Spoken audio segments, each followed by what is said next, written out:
Assalamualaikum warahmatullahi wabarakatuh. Kita masuk ke materi pertemuan ke-6 ya, yaitu tentang gerak periodik dan elastisitas. Untuk yang pertama kita akan bahas tentang gerak periodik. Oke, di sini ada gambar pegas ya, pegas, kemudian digantung oleh sebuah beban dan dia dalam keadaan setimbang. Kemudian, jika pegas tersebut kita tarik ke bawah sebesar Y, ya, kemudian kita lepaskan, maka dia akan terjadi gerak bolak-balik ke atas, ke bawah lagi, ke atas, ke bawah lagi, dan seterusnya. Di sini ada yang namanya dari titik kesetimbangan ini, Y ini adalah simpangan maksimalnya ya, dan ke atas juga ada simpangan maksimalnya juga yang sama besarnya. Oke. Di sini gerak periodik adalah gerak benda yang secara periodik kembali ke titik asal geraknya. Sini ya, tarik, lepasin, maka dia akan kembali ke asalnya, yaitu di tengah. Contohnya adalah getaran harmonis sederhana. Ini termasuk getaran harmonis yang sederhana, yaitu gerak bolak-balik di sekitar titik setimbang dengan periode yang sama. Gerak bolak-balik ini dipengaruhi oleh gaya balik yang arahnya selalu menuju ke titik setimbang. Oke, kalau di sini ditarik ke sini, dia akan ada gaya balik ya, arahnya ke atas ke titik setimbang. Pada saat dia di atas, maka gaya baliknya adalah ke bawah ya, karena titik setimbangnya ada di bawah. Di sini gambar satu menggambarkan benda yang bergetar turun naik karena pengaruh gaya balik pegas ya, ada gaya balik pegas. Kemudian gambar kedua ini adalah menggambarkan simpangan benda. Simpangan benda sebagai fungsi waktu. Ini simpangan, ini adalah waktunya. Ini adalah periode getaran, satu kali getaran ya. Kemudian waktu untuk melakukan satu kali gerak bolak-balik satu getaran. Ini. Nah, di sini berarti ada simpangan maksimum satu waktu dia di bawah sini, kemudian simpangan maksimum kedua waktu dia di atas sini. Maka disebut dengan satu periode, yaitu satu getaran penuh ya. Kemudian di sini pada pegas ya ada gaya balik yang besarnya yaitu F sama dengan min K kali Y. Y itu adalah simpangannya kan, K itu adalah konstanta pegas. Tanda minus di sini adalah menandakan vektor gaya F itu, gaya balik itu selalu berlawanan arah dengan simpangannya. Kalau simpangannya ke bawah, ditarik ke bawah, maka F itu ke atas. Kalau dia ditekan ke atas, gaya F-nya ke bawah. Persamaan simpangan getaran yang dari sinus ya, dari trigonometri sin itu dinyatakan dengan ini. Ini adalah persamaan simpangan. Jadi tadi ya getaran pegas itu tadi bisa dinyatakan dengan persamaan simpangan, yaitu X sama dengan A sin omega T plus sin O. Oke, X itulah simpangan getaran. X itu simpangan getaran, maka kalau X-nya maksimum, X-nya simpangannya maksimum, dia berubah jadi Y. Kalau di gambar yang tadi ya. Jadi X itu loh sebesar simpangan di sepanjang ini. Dari sini sampai sini. Begitu di ujung sini, X-nya berubah jadi Y karena simpangan maksimum. Di ujung sini berubah jadi Y karena simpangan maksimum. Oke, kemudian di sini A itu simpangan maksimumnya ya. Amplitudo ya. Di sini simpangan maksimumnya eh, Y tadi ya, kasus yang tadi Y. Kalau yang di sini, di persamaan ini, maka dia simbolnya adalah A. Oke. A itu adalah amplitudo atau simpangan terbesar. Oke. Kemudian T adalah waktu getarannya. Kan ada waktu getarannya berapa detik, itu ini T.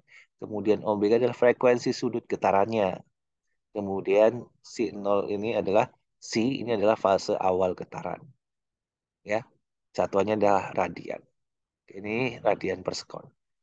Kemudian frekuensi sudutnya di sini, omega ini dinyatakan dengan 2πf atau 2π per T. Ya, ini 2pi F atau 2pi per T yang ini.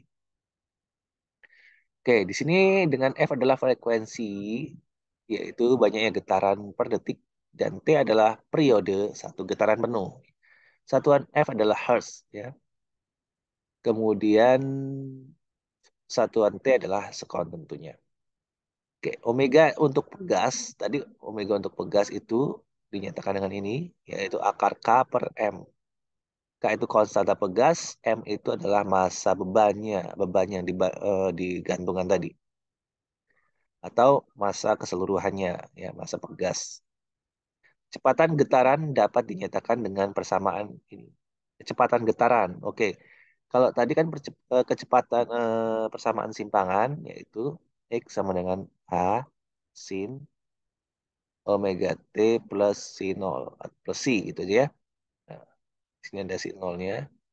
Kemudian kalau V itu kan turunan pertama dari V adalah turunan pertama dari X. dV d V sama dengan dx dt. Ya, sama dengan turunan dari sin itu adalah cos. Ya, turunan dari sin omega T plus sin nol adalah cos omega T plus sin nol. Kemudian turunkan yang dalam ini, yaitu omega. Pindah ke sini. Ini adalah kecepatannya ya, kecepatan getarannya. Kalau ini persamaan simpangannya. Kalau ditanya percepatan getaran yang ini, turunkan lagi sekali lagi. Ini ya, ini turunkan sekali lagi, yaitu cos turunannya adalah min sin. Omeganya turunin lagi ke depan, jadi omega kuadrat. Oke, ini ya. A sin omega T plus sin 0 itu kan X ya, persamaan X tadi. Bisa dinyatakan dengan ini. Nah, untuk energi potensial getaran, energi potensial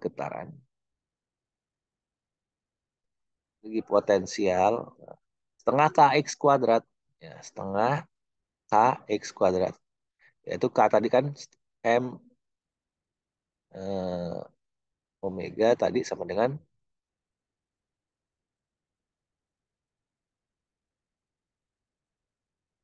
nah ini omeganya ini kan, nih omega sama dengan akar k per m. Jadi di sini akar k per m.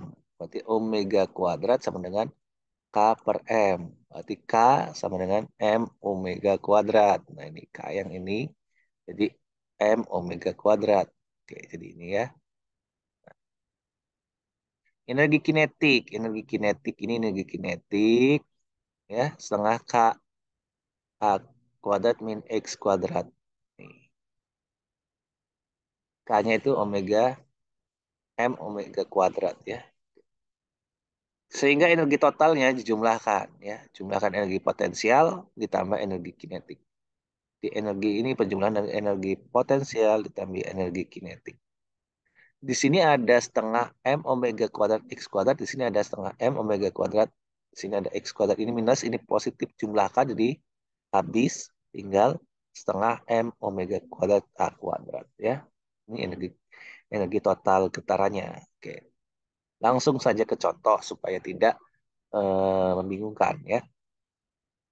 Suatu benda dengan massa 10 gram, M 10 gram, bergetar harmonis dengan persamaan getarannya X sama dengan 0,5 sin 2T. Kalau ditanya V-nya, kita langsung jawab ya di sini. V sama dengan eh, sin ya. Turunan sin adalah cos. Cos 2T. Ya, kali 2. Di sini kali 2. Di sini ada 0,5. Kali 2 ya 1. Udah ini. Berarti kalau ditanya percepatan simpangannya, turunkan cos adalah min 2 sin 2T. Nah, itu ya. Nah, di sini kalau ini A 0,5 ya, omeganya 2.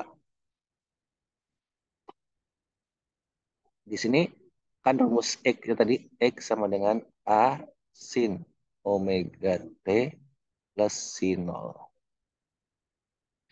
Maka dari sini, dari sini A ini A, Ini 2T itu yang dekat omega. Omega T berarti omeganya 2. Kan gitu. Tanya simpangan getaran. B. Kecepatan getaran. C. Percepatan getaran. Dan D. Energi kinetik getaran. Dan pada saat T 0,75. Ingat ya, desainnya saat T 0,75. Oke. Pertama, simpangan getaran T 0,75. Masukkan aja rumusnya. 0,5 sin 2T. Y ini X atau Y boleh. Jadi 0,5 sin 2, masukkan aja T-nya. 0,75 dapat 5 meter. Kemudian eh, kecepatan getaran. Kecepatannya tadi turunannya yaitu 2 kali 0,5 cos 2T, yaitu cos 2 kali 0,75 yaitu 0,7 meter per sekon. Percepatannya yaitu omega kuadrat A sin omega T sama dengan min omega kuadrat X. Masukkan aja ini min 2 meter per sekon kuadrat. Energi kinetik getaran, energi kinetik ini rumusnya, ya, masukkan T-nya 0,75, ya tinggal masukkan A sama Y tadi, ya, 0, ya. Contoh kedua, sebuah partikel bergetar dengan amplitudo 5, ya A-nya 5, A 5, dan frekuensi 10, frekuensi 10. Tentukan besarnya simpangan, kecepatan, dan percepatan getaran pada saat T sama dengan 4. Ya. Cari dulu omeganya, yaitu 2pi kali F, yaitu 2pi kali F-nya 10. Itu 20 pi radian. Cari dulu A-nya 5. Jadi nanti pada persamaannya kan X A sin omega T. A-nya itu 5. Ya. 5 meter. Ini satuannya meter ya. Nanti 5 kali 10 per min 2. Sin omega T. Sin 20 pi. T. 2, T-nya 4 ya. Masukin. Semuanya dapat sama dengan 0. P-nya turunan pertama dari ini hasilnya. Masukin nilai omega A dan omega T, masukin semua nilainya, dapat dia P-nya ini. Kemudian A-nya itu adalah turunan keduanya, yaitu ini min omega kuadrat X. Kalikan aja, X-nya 0 tadi kan. Ini X-nya 0, masukin. Ini kali ini 0, jawabannya juga 0. Contoh selanjutnya, contoh ketiga. Sebuah partikel bergetar dengan frekuensi 2. Ini ingat F-nya 2. Ini F-nya 2. Pada saat T sama dengan setengah 1/12 sekon. Simpangan partikel besarnya 5. Simpangan partikel itu Y atau X boleh. Ini X ya. Berapakah besarnya amplitudo? Ditanya A. Ya ini masuk sini. Itu X sama dengan gitu kan. Sini. X-nya ini 5 cm atau 5 kali 10 4 min 2 meter. Kemudian A-nya yang ditanya sin omega T. Omeganya dapat ini tadi yaitu 4 pi. T-nya adalah 1/12 sekon. Masukin. Dapat A-nya nanti. 5 kali 10 per min 2 A sin pi per 3. Oke ya. Ini A-nya tinggal ini dibagi sin pi per 3. Yaitu 0,87. Ya, 5 kali 10 per min 2 bagi 0,87. 0,06 meter ini simpangannya. Ya. Kemudian 0,06 ini tulisannya ya. Ini 0,06 meter atau 6 cm. Contoh yang keempat, sebuah partikel bergetar dengan frekuensi 2. Frekuensi 2 berarti omega dapat 2 pi F, 2 pi kali 2, 4 pi radian. Dan amplitudo 12, A-nya 12. Setelah berapa lama partikel tersebut mencapai simpangan sebesar 4, X sama dengan 4. Nah, masukin aja rumusnya ini lagi. X-nya 4, A-nya 12, sin omega T, omega T-nya dapat, yang ditanya T. Di 0,4 kali 0, sama dengan 0,12 kali sin 4 pi T. Nah, karena T-nya dalam sudut itu ya kita cari dulu sinnya di sini. Dapat sin pi sin 4 pi T itu sepertiga, berarti di sini 4 pi T itu sin anti sin ya dari sepertiga yaitu 0,34. Sehingga T-nya dibagi aja 0,34 dibagi 4 yaitu 0,03 detik. 0,03 itu sangat singkat ya. Oke, sekarang kita masuk ke ayunan sederhana. Ini ayunan sederhana, ya sama aja ini gerak, termasuk gerak harmoni sederhana, disimpankan ke kanan, dia akan bolak-balik ke kiri. Nah, nilai T di sini periodenya yaitu 2pi akar L per G. Dengan L adalah panjang tali yang digunakan di sini. Dan G adalah percepatan gravitasi buminya. Ya. Contoh, sebuah ayunan sederhana menggunakan tali yang panjangnya 1,5 meter. Jika G 10, tentukan besarnya periode ayunan. Ini periodenya. Masukkan aja 2pi akar L yaitu 1,5 bagi G yaitu 10. Ya ini jawabannya ini. Oke, mudah ya. Kemudian kita masuk ke elastisitas. Apa itu elastisitas ya? Di sini ada pernah melihat karet dan seterusnya ya, elastis kan. Kemudian di sini zat padat tidak kaku 100% ya. Ada yang sifatnya elastis. Zat padat jika diberi gaya eksternal yang cukup besar, maka dapat berubah bentuknya. Jadi kalau zat padat itu diberi tekanan, maka dia bisa berubah bentuknya. Yang dia bulat menjadi agak lonjong, atau jadi kotak menjadi kubus, dan seterusnya ya.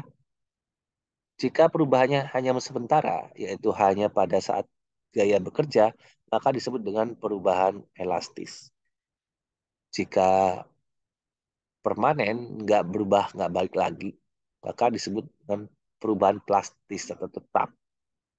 Jika gaya bekerja pada daerah elastis linier, maka berlaku hukum Hooke yang dinyatakan dengan persamaan berikut ini, yaitu sigma sama dengan Y dikali epsilon, di mana Y ini adalah modulus elastisitas, atau yang disebut dengan modulus Young.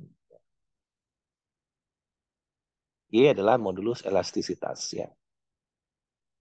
Epsilon adalah proporsi perubahan panjangnya delta L per L0 ya. Kemudian sigma adalah gaya dibagi A, luas penampang ya. Gaya persatuan luas penampang. Ini adalah sigmanya nih. Oke, sekarang kita lihat di sini L0 udah panjang mula-mula. Untuk perubahan tiga dimensi ya. Di tiga dimensi, hukum Hooke dinyatakan delta P, ada delta P di sini, sama dengan B dikali epsilon V. Ya. Delta P adalah perubahan tekanan eksternal. Epsilon V adalah delta V dibagi V0 proporsi perubahan volumenya. Ya. Ini volume. V0 adalah volume semula. Kemudian B adalah modulus bahan. Kemudian di sini ada contoh. Contoh, suatu kawat logam dengan panjang 4 meter. Pada kawat panjangnya 4 meter dan luas penampangnya 0,5 meter. Luas penampang ini maksudnya yang ini. Ini yang gambarnya abu-abu, ini luas penampang.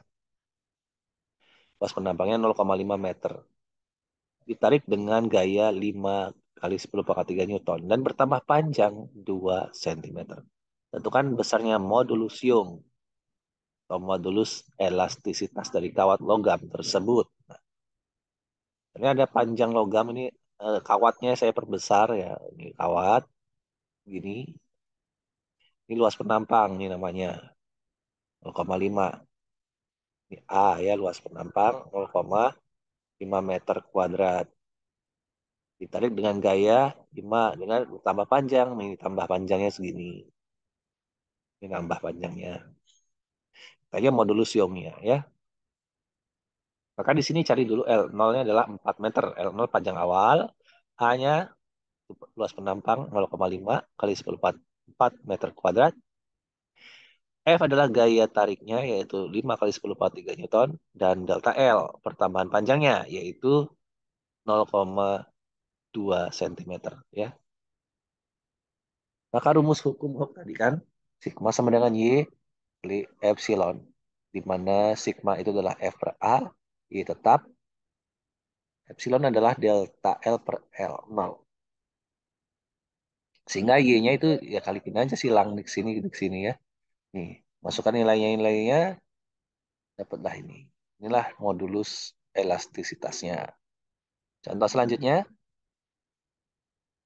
sebuah benda yang volumenya mula-mula 1 meter pangkat 3, ini volume ya, berarti yang pakai yang rumus yang kedua tadi, mengalami perubahan tekanan sebesar 10 Pascal, ya, 10 pangkat 3 Pascal.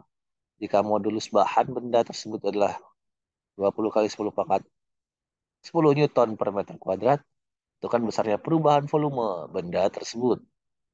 Masukkan rumusnya, yaitu V0, ini diketahui ya, V0-nya 1 meter pangkat 3, modulus bahannya 20 kali 10 pangkat 10 Newton meter kuadrat, dan P-nya yaitu 10 pangkat 3 PA. Sekarang delta P ini ya. Nah, ini rumusnya ini kan. B kali epsilon, di mana epsilonnya adalah delta V per V0. Masukkan nilainya ke sini, dapat ya B. Intinya kan delta V perubahan volume, ya. Maka delta V-nya di sini tetap, yang ini naik ke sini, ini turun ke bawah. Ya, ini benar ya. Oke. Sehingga masukkan nilainya nih.